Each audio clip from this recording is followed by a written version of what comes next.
In this video, we will show you how to make lettering parts look as one or actually be one part. Suppose that you have this lettering part.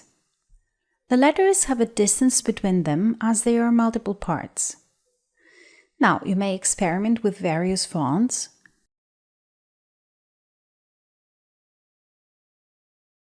And as you can see, with some fonts, the characters touch each other, so this may help, but not all letters touch on both sides every time.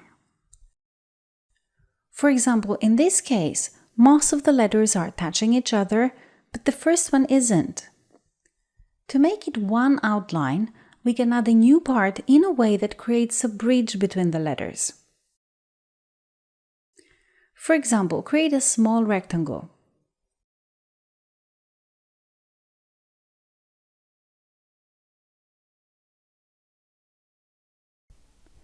Now we need to break the letters apart.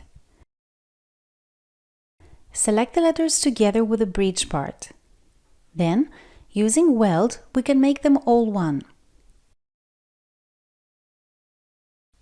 As soon as the lettering part is all one, you may edit the bridge using the node editor.